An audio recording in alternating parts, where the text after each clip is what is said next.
I'll tell you a little story. This is in my book. So I had this landlord in Montreal. He lived next door to me. He was an ex-Hells Angels biker. He'd spent a lot of time in prison. And his wife had borderline personality disorder, and she committed suicide when I lived there. My wife and I went over there, and we had a spaghetti dinner one night, and we sort of communicated. And I bought a poster from him because he made these wooden posters that had neon on them, and that's how he made a living. He'd kind of trained himself to be a bit of an electronics guy, and so he made these things. And he was trying to quit drinking, and we talked about that. He was a lot older than me. He was like 20 years older than me. I was about 25 at this point.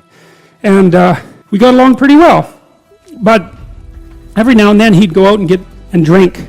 And he could really drink, like he was one of these guys who could drink like 60 beer. And you think, well, no one can drink that much, and you're wrong. I studied alcohol for like 10 years. Some of my subjects' fathers drank 40 ounces of vodka a day and had been doing it for 20 years. So you can drink a lot, and he could drink a lot. And what would happen, he was trying to not drink, but he'd go out and go on a binge, and then he'd be gone for like 3 days. And he'd drink up all his money, and then we'd hear him out in the backyard howling at the moon with this little ugly dog he had, And he'd howl, and the dog would howl, and he'd howl, and the dog would howl, and it was rather unsettling and made my wife nervous.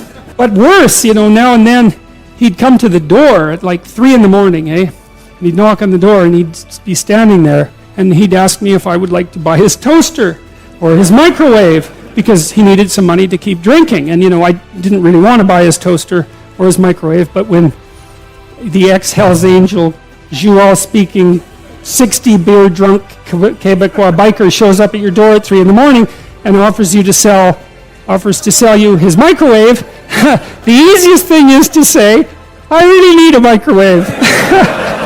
So, I bought the microwave and the toaster and some other things. So one time he took me out on his 750 Honda, and carefully enough, so despite the fact that he was a very violent person, and that he was a very intoxicated person, and that he had every reason to be suspicious of me, and we couldn't communicate very well, and I didn't do what he wanted, that he took it, and he left, and there was no problem, and life went on just fine after that. And so, we don't want to underestimate the utility of establishing this bounded relationship with the ideal and attempting to live with some nobility in truth while aiming at the highest ideal. There's nothing about that that's anything but strengthening and positive, and it's exactly what you need to set against the catastrophe and uncertainty of life. Treat yourself like you're someone responsible for helping. You're someone that you are responsible for helping. So what that means is you have to start from the presupposition that despite all your flaws and insufficiencies, that it's worth having you around, and that it would be okay if things were better for you. So you need to take care of yourself like you're taking care of someone you care for. So there's a bit of a detachment in that. And then the next thing is, okay, so now look 3 to 5 years down the road. Okay, you get to have what you need and want, assuming you're being reasonable, and that you actually want it, which means you're willing to make the sacrifices that would make it possible. Well, you need a pathway to it. If it's 10 stories up above you, you need a staircase to get there, right? And so you have to build the staircase too. And so in the future authoring program, so you're asked, first of all, okay, you get to have what you want and need. That's the proposition. But you have to aim at it. You have to define it and aim at it. So then the first thing is, okay, if you could put your family together the way you wanted it to be, what would that look like? And so that might be your siblings and your parents, but that also might be, your wife or your husband and your kids, assuming that you're at that point in your life. If you could have the family you wanted, what would that look like? Right, okay.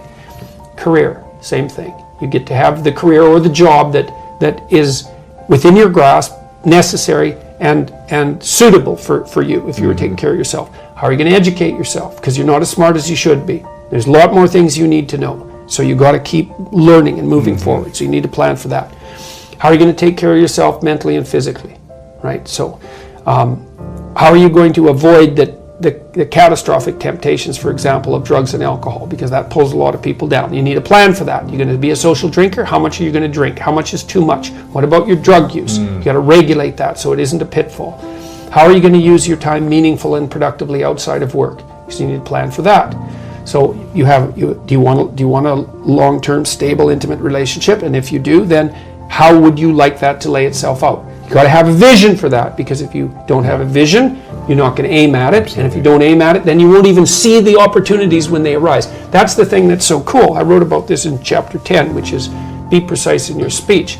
It's a chapter about the fact that aims structure your perceptions. So for example, once you aim at something, your brain, literally, the perceptual structures in your brain, in your visual cortex, reorient themselves to calculate a pathway to the aim.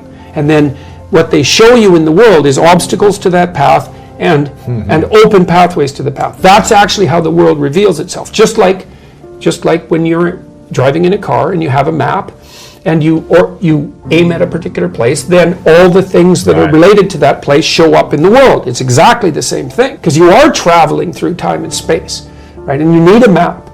And so after you answer these 7 questions, and you're encouraged to do it badly, because a bad plan is better than no plan. It gives you something to improve. So even if your aim is vague, and even if it's off target, if you start aiming,